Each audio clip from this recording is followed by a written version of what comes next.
I never thought I'd be the one to say this, but my life's a mess. A big stinking pile of regrets and missed opportunities. And the worst part? It's all my own damn fault. Let me take you back to where it all went wrong. Picture this. A lavish party at my house, the kind I'd become famous for throwing. The champagne was flowing, the canapés were divine, and the guest list was a who's who of San Francisco's elite. I was in my element, working a room like the seasoned real estate executive I am. But then I saw Ryan, my husband, refilling the cheese platter. Something inside me snapped. "Oh, look everyone." I called out, my voice dripping with mockery. "Isn't my husband just the perfect little housewife?" The room erupted in laughter. I saw Ryan's face fall, but I was too caught up in the moment to care. "Tell us, Ryan, trained in Veronica, my catty neighbor, do you wear a Freddy apron when you vacuum?" More laughter. Ryan's knuckles were white as he gripped the platter.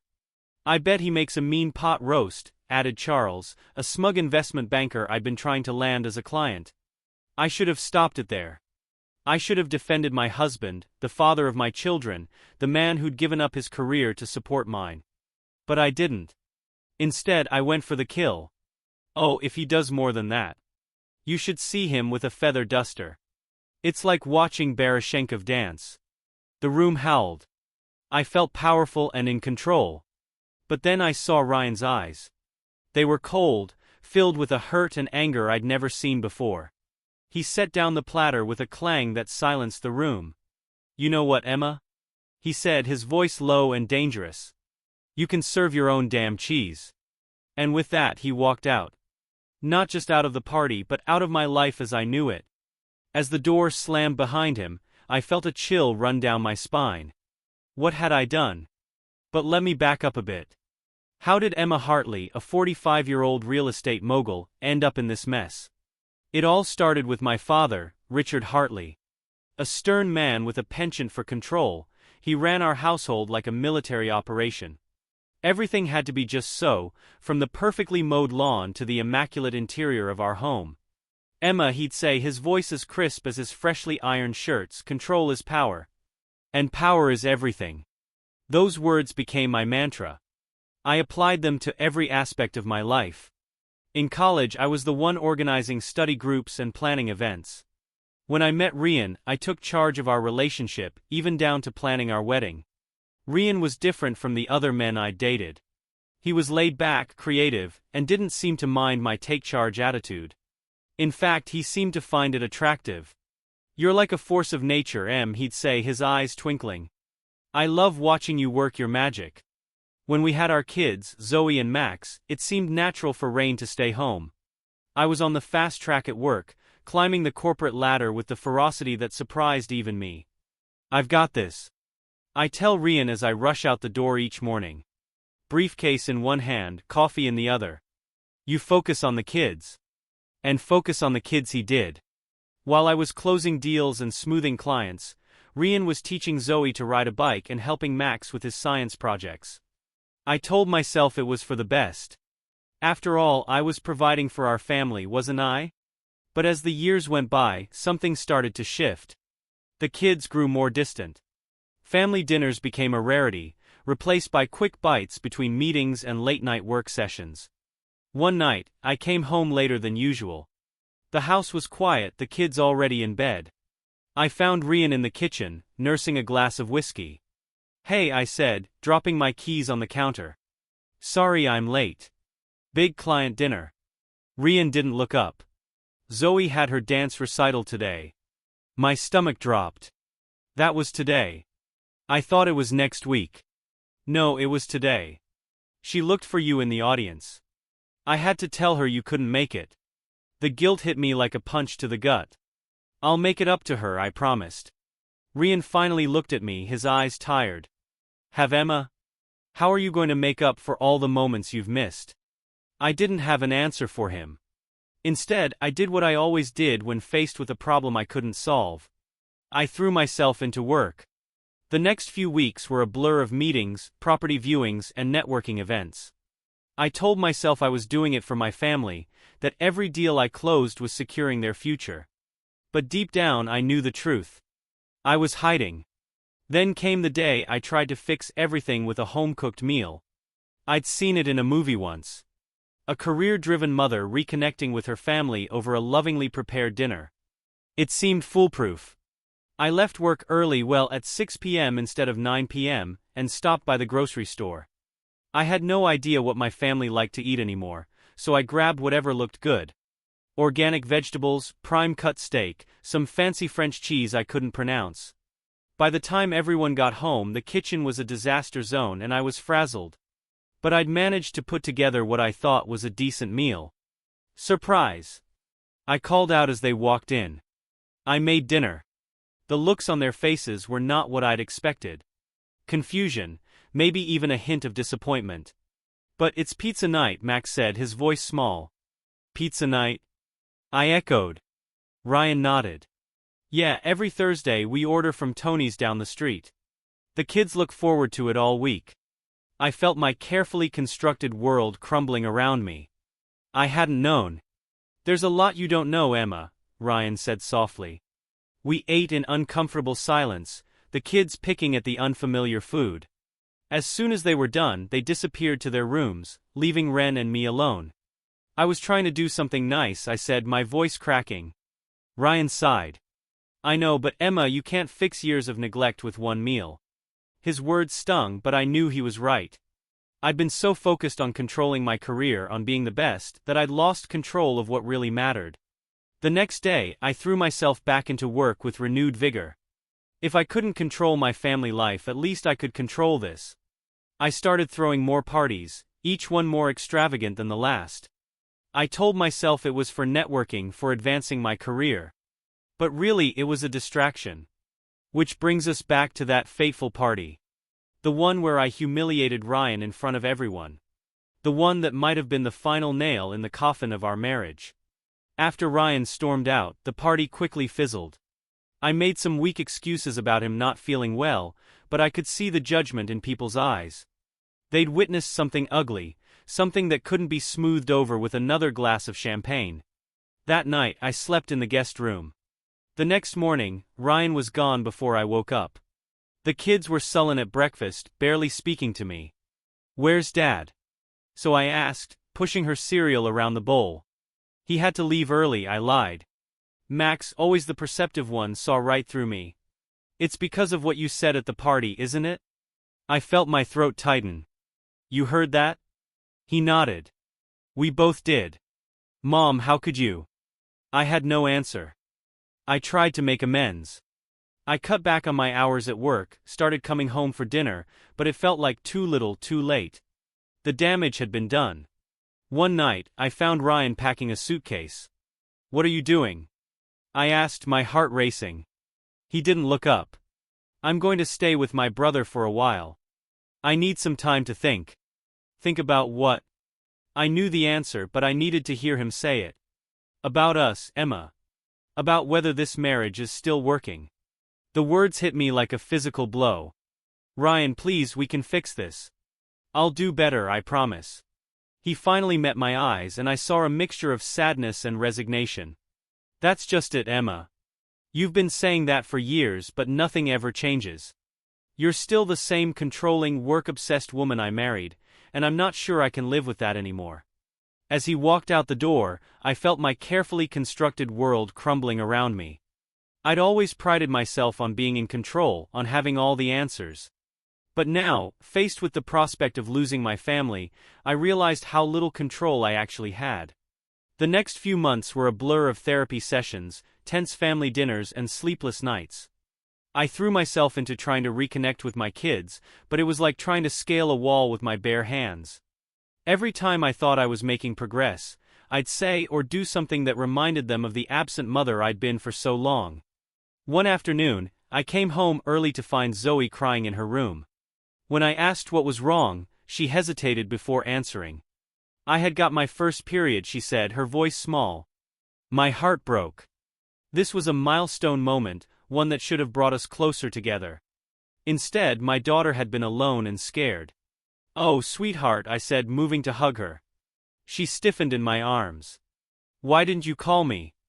Zoe pulled away, her eyes red. Because you're never here, Mom. And when you are, you're always distracted. I didn't think you'd care. Her words were like a knife to my heart. Of course I care, Zoe. You're my daughter. I love you more than anything. She looked at me skeptically. More than work. I opened my mouth to say yes, of course, but the words stuck in my throat. Because the truth was, for years, work had come first. My career, my success, my need for control, they had all taken precedence over my family. That night, I sat alone in my home office, surrounded by awards and accolades that suddenly seemed meaningless. I picked up a framed photo from my desk, a family portrait from years ago. We were all smiling, Ryan's arm around my waist, the kids beaming up at us. We looked happy, unified. One had lost sight of what really mattered. The next day, I did something I'd never done before. I called in sick to work. Instead, I spent the day cleaning out my closet, packing up designer suits and stilettos I'd used as armor in the corporate world. When Ryan came to pick up the kids for the weekend, he looked at me quizzically. "You look," he asked, taking in my jeans and simple blouse. I shrugged. Just trying something different. For a moment, I saw a flicker of the old warmth in his eyes, but it quickly disappeared, replaced by the guarded look I'd grown accustomed to. As the kids piled into his car, I felt a pang of longing. This used to be my family, my life. Now, I was on the outside looking in.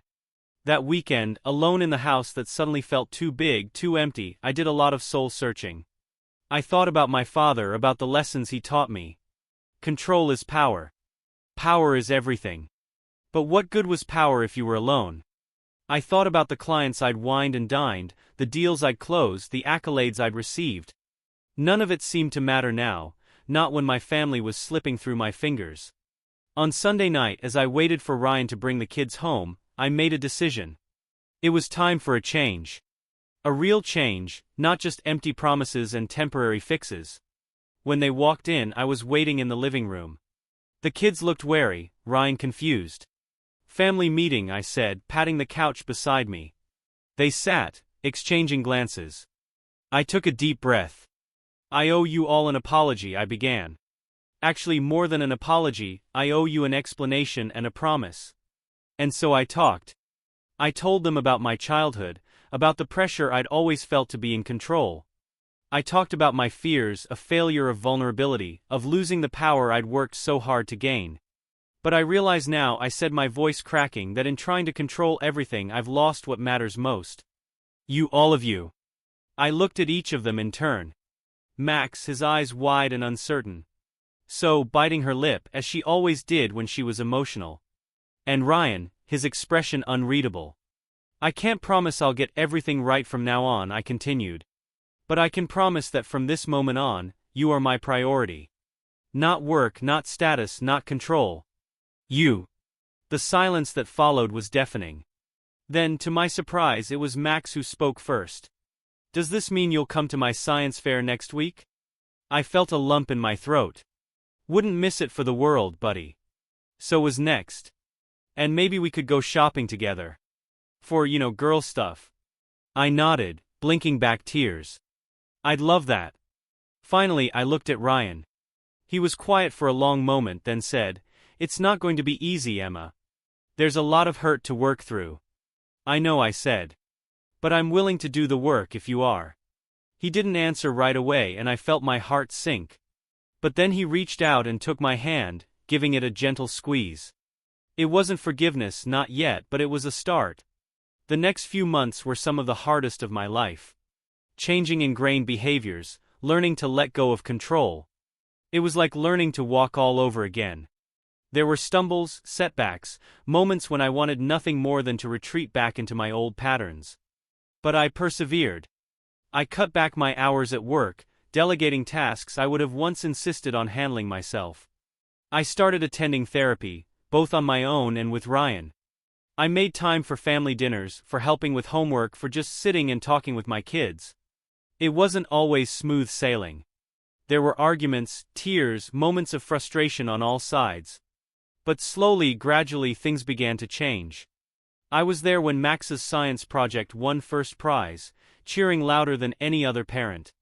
I helped Zoe navigate the confusing world of middle school drama, offering advice and a shoulder to cry on.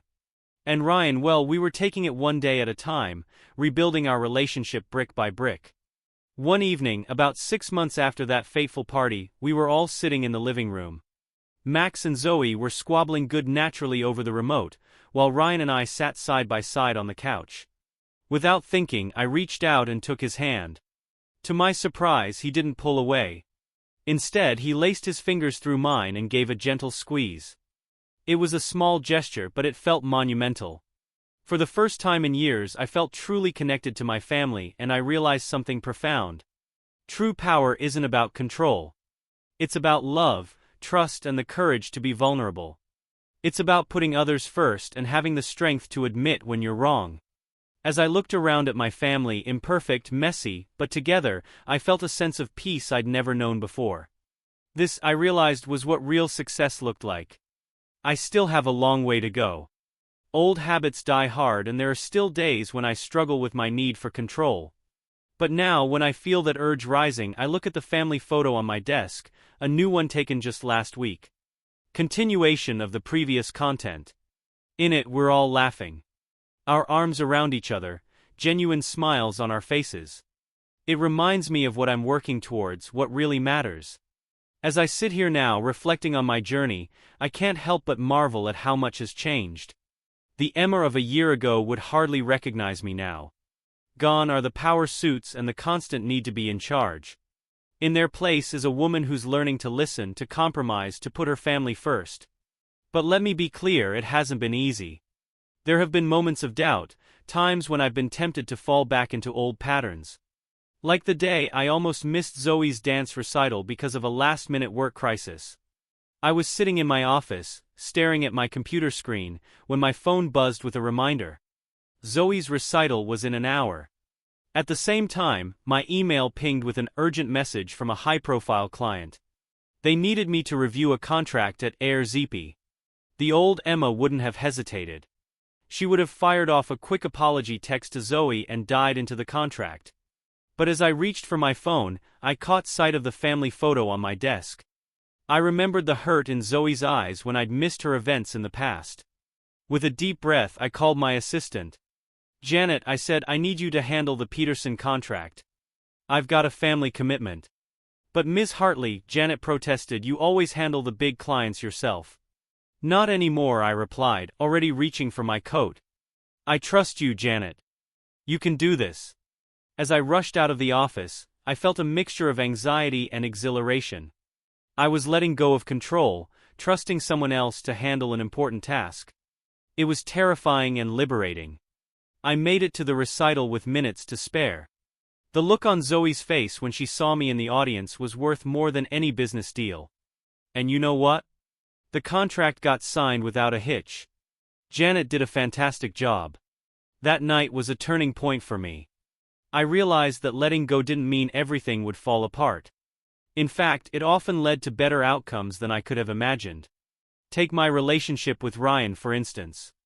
In the past, I'd always insisted on managing our finances, convinced that I knew best. But as part of our therapy, I agreed to let Ryan take over the household budget. At first, it was agonizing. I'd find myself peeking over his shoulder, biting my tongue to keep from offering suggestions. But Ryan surprised me. He had a knack for finding deals I'd overlooked, and his more relaxed approach actually reduced our overall stress about money. One evening, as we sat at the kitchen table going over the monthly expenses, I found myself marveling at how much easier it all seemed. "You're really good at this," I admitted. Ryan looked up, a hint of a smile on his face. "You sound surprised." I felt a blush creep up my cheeks. "I guess I am. I always thought. Well, I always assumed I was better with money." He reached across the table and took my hand. And you don't have to be the best at everything. It's okay to let others take the lead sometimes." His words hit home. How much stress had I caused myself and others, but always needing to be in control? How many opportunities had I missed to see the strengths in those around me? From that day on, I made a conscious effort to step back and let others shine. At work, I started delegating more, trusting my team to handle tasks I would have once insisted on doing myself. To my surprise, not only did this reduce my stress levels, but it also led to more innovative solutions as different perspectives came into play. At home, I learned to appreciate Ryan's parenting style instead of always trying to impose my own. Where I was structured and goal-oriented, he was spontaneous and playful. Together we balance each other out, giving our kids a rich, varied upbringing. But perhaps the biggest change came in how I interacted with my children. Instead of always trying to guide and direct them, I learned to listen, really listen to what they were saying. One Saturday afternoon, I was helping Max with his homework. Or rather, I was trying to help. He was struggling with a math problem and I was getting frustrated. "Come on, Max," I said, my voice tight. "We've been over this, you just need to apply the formula." Max threw down his pencil. "I can't do it, Mom. I'm just not good at math." In the past, I would have pushed harder, insisting that he could do it if he just tried. But this time I took a deep breath and really looked at my son. His shoulders were hunched, his face pinched with anxiety. This wasn't just about math. "Hey," I said softly, closing the textbook. "Let's take a break. Wanna go for a walk?" Max looked up, surprised. "Don't we need to finish this?" I shook my head. "It can wait. Come on, let's get some fresh air." As we walked around the neighborhood, I let Max lead the conversation. He talked about school, his friends, the new video game he was excited about. Gradually he began to open up about his struggles in math class. "Everyone else seems to get it so easily," he confessed. "I feel stupid." My heart ached. How did I miss this? I'd been so focused on pushing him to succeed that I hadn't seen his pain. "Max," I said, stopping and kneeling down to his level. "You are not stupid. Not even close. You know, when I was your age, I struggled with science." His eyes widened. "You did, but you're so smart." I laughed. Being smart doesn't mean being good at everything. It means recognizing your strengths and not being afraid to ask for help with your weaknesses. We spent the rest of the afternoon brainstorming ways to make math more manageable for Max. We looked into tutoring options, talked about study strategies, and even found some math-based games he could play to build his skills.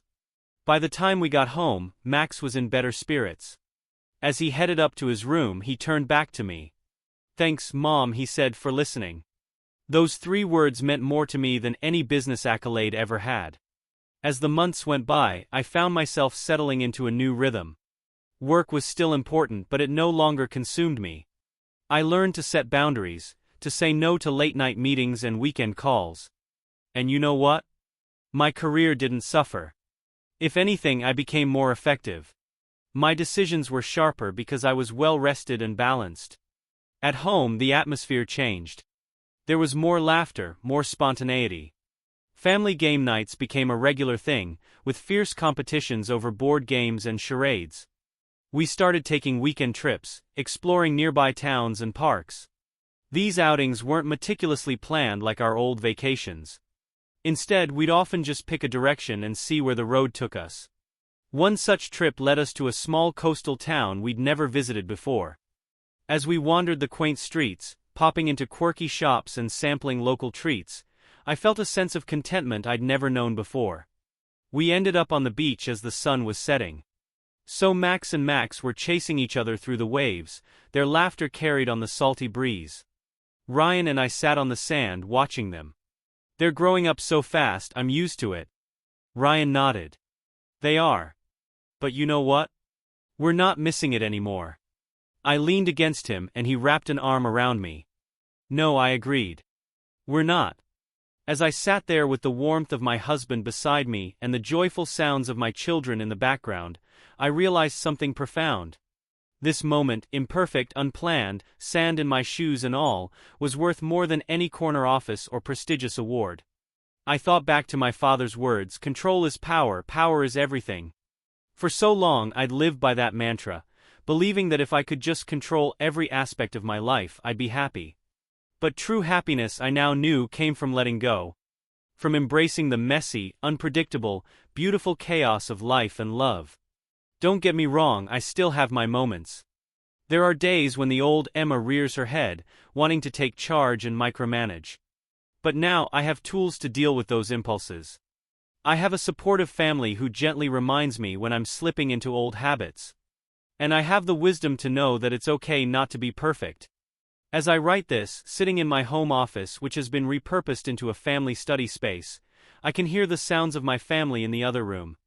Ryan's attempting to teach the kids how to make his famous lasagna, a task that's sure to end in laughter and a messy kitchen. A year ago, I would have been stressed about the mess, about the inefficiency of letting the kids help with dinner. Now I smile, looking forward to joining them once I finish up here. My journey is far from over. Every day brings new challenges, new opportunities to choose connection over control, love over power. But I'm no longer afraid of those challenges. Instead, I embrace them, knowing that each one has a chance to grow, to love, to truly live. To anyone out there who recognizes themselves in my story, anyone who sacrificed their personal life on the altar of success and control, I say this: it's not too late to change. The road isn't easy, but it's worth it. Let go of the need to control everything. Embrace the beautiful mess of life and love. Trust me, the view from here is pretty spectacular. As for me, I'm off to join my family in the kitchen. There's a lasagna to be made. And memories to be created. And really, isn't that what life is all about?